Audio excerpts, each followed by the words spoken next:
تو کہنے لگے اے اللہ کے رسول صلی اللہ علیہ وسلم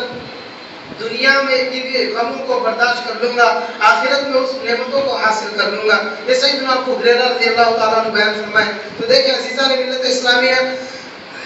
قرآن کا یہ درس ہے کہ بندہ صبر کرے، رسول اللہ صلی اللہ علیہ وسلم کا یہ درس ہے کہ صبر کرے، اور تمام صحابہ کا یہ تعلیم ہے کہ بندو دنیا میں صبر کرو، اللہ تم کو اجر عطا فرماتے جائے گا۔ تو کہتے ہیں کئی ایسی چیزیں ہیں، وقت بہت قریب ہے، 8 بجے تک بات مکمل کرنا ہے، تو اس کے بعد سوال کا جو سیکشن ہے اس کو آگے بڑھائیں گے، تو لہذا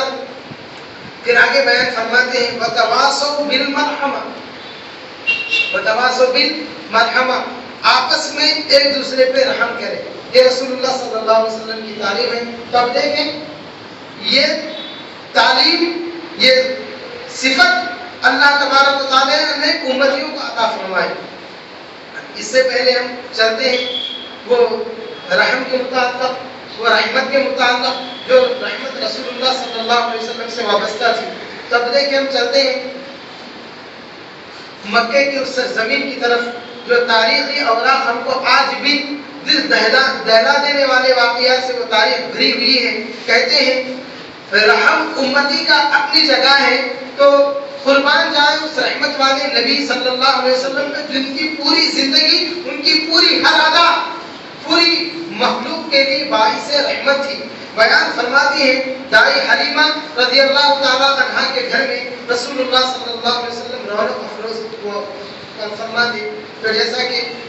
آپ صلی اللہ علیہ وسلم مرحلے رضاعت میں وہاں پر تھے، رسول اللہ صلی اللہ علیہ وسلم دودھ پینے کے مراحل میں وہاں پر تھے، شیر خواری کے دور میں دائی حلیمہ رضی اللہ تعالیٰ عنہا کے پاس تھے، تو بیان فرماتے کہ آپ کی جو رضاعی بہن تھی شیمہ، ان کا نام تھا شیمہ، تو کہتے ہیں ان کا کام یہ تھا روزانہ جنگل میں جانا، جا کے وہاں پر بکریوں کو چرا کے واپس لے کر آنا، بکریوں کو چرانا اور واپس لے کے آنا، یہ ان کا کام تھا۔ رحم کے متعلق میرا یہ بات ہے، جیسا کہ میں پہلے یہ بات بیان فرمایا، رحم کے کئی مرحلے ہیں، جیسے صبر کے کئی مرحلے ہیں، رحم کے بھی کئی مرحلے ہیں، تو بات بیان کرتے چلو۔ تو کہتے ہیں روزانہ ان کا یہ کام تھا کہ بکریاں چرا کے آنا۔ یہ واقعات کو سیر کبیر میں بھی، اور یہ واقعات کو علامہ شامی رحمۃ اللہ علیہ نے سبل الہدی والرشاد میں بھی اس واقعے کو نقل فرمائے ہیں۔ بیان فرماتے ہیں کہ شیمہ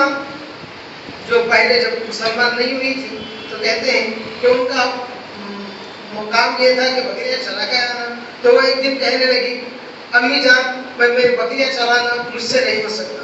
تو بکریاں دور دور بھاگا کرتی ہیں، تو لہٰذا مجھ کو بڑی تکلیف ہوتی ہے، امی جان مجھے دوسری باری دے دیں، میں بکریاں نہیں چلاؤں گی۔ تو ان کے دائی حلیمہ رضی اللہ تعالیٰ عنہ نے ان سے کہی کہ ارے بیٹی تو چلانے والے تو کوئی نہیں ہے، تم ہی چلاؤ۔ تو اب ان کو مجبوراً یہ کرنا تھا، لیکن وہ کہنے لگی امی جان بکریاں تو چلاؤں گی لیکن میری ایک شرط ہے۔ تو بولے کیا شرط ہے تمہاری؟ بکریاں تم چلانے کے لیے شرط کی کہہ رہے، تو کیا شرط ہے؟ تو کہنے لگے شرط میری یہ ہے امی، بکریاں تو چلانے کے لیے جاؤں گی لیکن شرط یہ ہے کہ ساتھ میں محمد عربی کو میرے ساتھ بھیجنا ضروری ہے۔ تو اب اس دور میں دودھ پینے کی عمر ہے، دائی حلیمہ رضی اللہ تعالیٰ عنہ کہتی ہیں محمد مصطفیٰ صلی اللہ علیہ وسلم کو تم ساتھ لے جانے کی بات کر رہی ہے کہ یہ تو ابھی تو شیر خوار ہے، ابھی تو دودھ پینے کے مراحل میں ہے، ابھی تو آپ کے وہ سختی کے مراحل میں بھی آپ نہیں گزرے، آپ جنگل میں لے جانے کی بات کر رہی۔ تو وہ کہنے لگی نہیں امی جان، میں آپ صلی اللہ علیہ وسلم کو میرے ساتھ جنگل میں لے کر ہی جاؤں گی۔ اب دیکھیں کہنے لگی دائی حلیمہ رضی اللہ تعالیٰ عنہ کیا بات ہے، وجہ کیا ہے، آپ اپنی ضد پہ آ گئے کہ تم محمد عربی صلی اللہ علیہ وسلم کو ایک تو بکریاں تم کو چلانا ہے اور دوسرا کام تم اپنے گود میں یہ پیارے حبیب صلی اللہ علیہ وسلم کو گود میں لے کے جانا ہے، تو کیا بات ہے؟ تو اب دیکھیں وہ بیان فرماتی ہے امی جان ماجرا یہ ہے، بات یہ ہے کہ جب یہ فرزند ارجمن ہمارے گھر میں نہیں آئے تھے، جب کا مرحلہ الگ تھا، اب کا مرحلہ الگ ہے، اس وادی کے پوری لڑکیاں میری کوئی رسپیکٹ نہیں کیا کرتے، میری کوئی عزت نہیں کیا کرتے، ہر کوئی اپنے بھائیوں کو،